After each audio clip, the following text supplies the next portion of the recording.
ఇక ఈడ ముఖ్యమంత్రి గారికి మంత్రులకు సరదాగా ఉన్నది. ఇక సరదాగా సమావేశం నిర్వహించి ప్రభుత్వ ఉద్యోగులంతా కూడా పనిచేస్తా ఉన్నారు. ఇవాళ ప్రభుత్వానికి మంచి పేరు తీసుకురావాలంటే ప్రభుత్వ ఉద్యోగులే కదండి.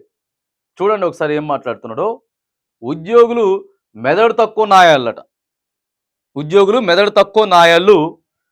సీఎం రేవంత్ రెడ్డి మరోసారి నోరు జారారు.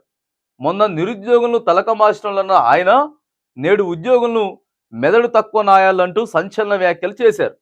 మంగళవారం నాటి బడ్జెట్పై ప్రెస్ మీట్ ప్రారంభం సందర్భంగా ఆయన మాట్లాడుతూ చూడండి ఒకసారి ఏం జరిగిందో. కుర్చీలు దగ్గరికి వేయాలి, దూరం ఎవడేస్తాడే, ఇదే అండి మాట్లాడేటటువంటి మాట. మెదడు తక్కువ నాయాళ్ళు అంటూ ఘాటు వ్యాఖ్యలు చేశారు. ఇందాక వేసి ఉంచారు, అలాగే వచ్చి కూర్చున్నా అని చెప్పి పక్కనే ఉన్నటువంటి మంత్రి పొన్నం ప్రభాకర్ డిస్కషన్ జరుగుతుంది ఇలా ఇద్దరం మధ్య.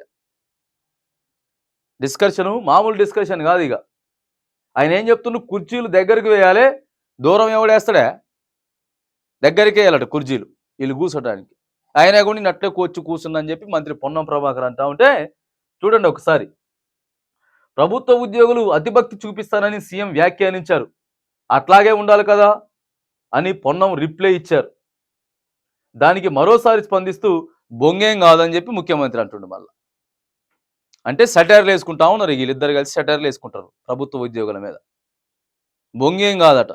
ముఖ్యమంత్రి స్థాయిలో ఉన్న వ్యక్తులు మాట్లాడొచ్చాయి. మెదడు తక్కువ న్యాయాలు లేకపోతే తలక మార్చినోళ్ళు కుర్చీలు దగ్గరికి వేయాలి, వీళ్ళు అతిభక్తి ఎక్కువ చూపిస్తూ ఉంటారు, నేను అట్టనే కూర్చున్నా మరి ఏం చేయాలా, అంతే అంటావా, వాళ్ళు ఎక్కువ భక్తి చూపిస్తారంటే ఆ బొంగేం కాదని చెప్పి మళ్ళీ ఈయన ఇగో ఈ ముచ్చట్లు జరుగుతున్నాయి. వీళ్ళు మనకి ఆయన ముఖ్యమంత్రి, వీళ్ళంతా మనకి రాష్ట్ర మంత్రులు. ఇక అదంతా కూడా అంటూ తీవ్రమైన పదజాలాన్ని ఉపయోగించారు. సీఎం వ్యాఖ్యలు నెట్టింట వైరల్ అవుతా ఉన్నాయి. పలువురు ఉద్యోగులు తీవ్ర స్థాయిలో కూడా స్పందిస్తూ ఉన్నారు. ఉద్యోగ సంఘాలన్నీ కూడా తీవ్రంగా స్పందిస్తూ ఉన్నాయి. సోషల్ మీడియాలో ఈ మాటలు వైరల్ అవుతూ ఉన్నాయి.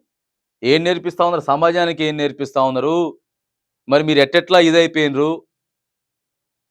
జాతీయ పార్టీకి సంబంధించిన నాయకులు మళ్ళీ వీళ్ళంతా ఒక ప్రాంతీయ పార్టీ చిన్న పార్టీ కూడా కాదు, ఓ రాష్ట్రానికి ముఖ్యమంత్రి. ఇగో వాళ్ళు మాట్లాడేటటువంటి మాటలు ఈ రకంగా ఉన్నాయి. దయచేసి క్షమాపణలు చెప్పాలి, ఉద్యోగులకి క్షమాపణలు చెప్పాలి. మళ్ళొకసారి ఇట్లాంటి మాటలన్నీ కూడా బంద్ చేయాల్సిన అవసరం ముఖ్యమంత్రి మంత్రులపై ఉన్నది.